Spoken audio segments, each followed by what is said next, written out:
Clare's Law, officially known as the Domestic Violence Disclosure Scheme, is a legal mechanism that allows individuals to check if their partner has a history of violence or abuse.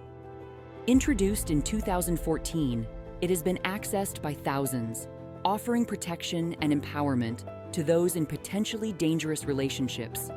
But behind this vital law lies a grim origin, a tragedy so heart-wrenching that it forced the entire nation to rethink how domestic violence cases are handled.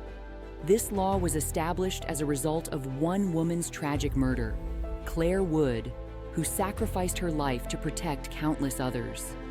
While many women have been saved because of it, it's impossible to overlook that Clare was not only a victim of murder, but also of police negligence. What truly happened to this innocent soul? Chapter 1.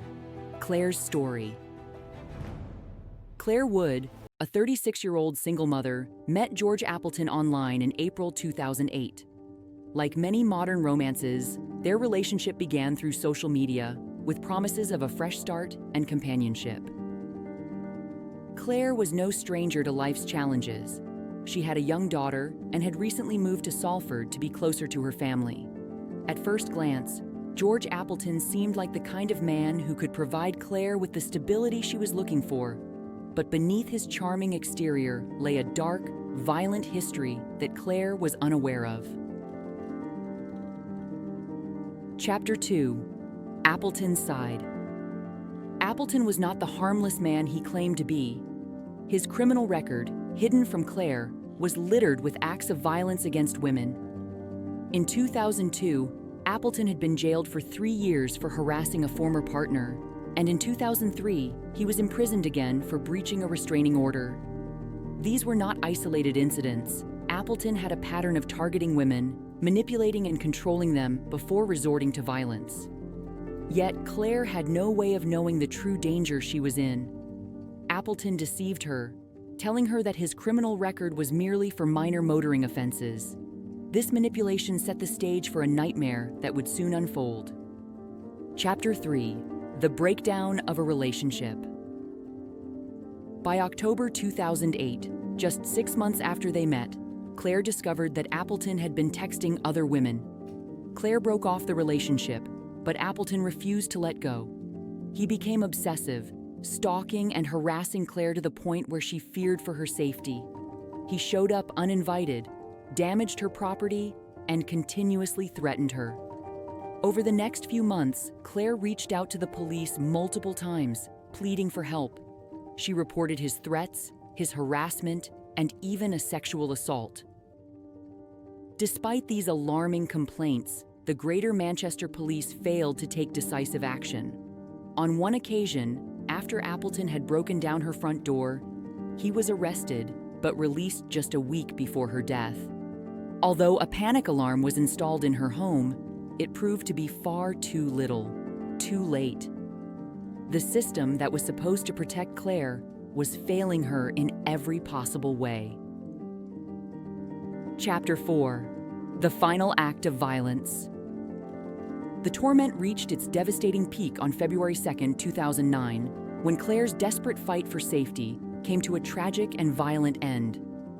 Appleton, in a final, obsessive rage, broke into Clare's home once again. This time, he raped and strangled her before setting her body on fire.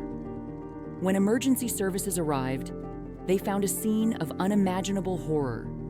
Clare's remains were so badly burned that they had to be retrieved using a cherry picker. Heart-wrenching. Appleton, however, was nowhere to be found. A manhunt ensued, but 6 days later, he was discovered in a derelict pub where he had taken his own life, escaping the justice he deserved. Chapter 5. Systemic Failures and the Aftermath.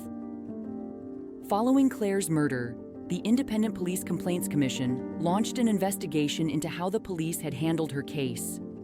The findings were damning. Clare had been let down by both individual and systemic failures within Greater Manchester Police. Despite her repeated cries for help, the authorities had not acted swiftly or forcefully enough to prevent the tragedy. Each missed opportunity to intervene whether by failing to keep Appleton in custody or not fully investigating Clare's reports, contributed to the fatal outcome. Clare's father, Michael, was determined to prevent other families from suffering the same loss. He channeled his grief into a campaign for change, advocating for a law that would allow people to know if their partner had a history of violence. He believed that had Clare known about Appleton's past, she would have been able to protect herself more effectively. His persistence, along with the support of domestic violence charities, eventually led to the introduction of Clare's Law. Chapter 6: The Introduction of Clare's Law. In 2014, Clare's Law was officially introduced in the United Kingdom, marking a significant step forward in the fight against domestic violence. The law allows individuals to request information about a partner's history of abusive behavior from the police under the right to ask. If the police believe someone is at risk, they can also proactively disclose such information under the right to know. This legal framework empowers people to make informed decisions about their relationships, helping them to avoid potentially dangerous situations. Clare's Law has since been credited with saving lives and preventing countless others from experiencing the same fate as Clare. Michael Brown's tireless campaigning was pivotal in bringing about this change. Though nothing could bring his daughter back, he had succeeded in creating a legacy for Clare that would ensure her death had not been in vain. Clare's Law now serves as a vital tool for anyone at risk of domestic violence, offering protection and, most importantly, the chance to make informed choices. Although the battle against domestic violence is far from over, Clare's story has played a crucial role in raising awareness and bringing about change. It is a sobering reminder that while we can never undo the past, we can fight for a future where tragedies like Clare's can be prevented. Justice for Clare Wood transcends the tragedy of her death. It lives on in the law that carries her name, in the countless lives it has touched, and in the relentless fight for the safety of those who are vulnerable to abuse. Each victory in her honor serves as a reminder of the potential for change and healing. As we hold on to the hope that the justice sought in her name brings solace to her spirit, we close today's episode of Misconduct with heavy hearts and a renewed commitment to advocate for those still in need.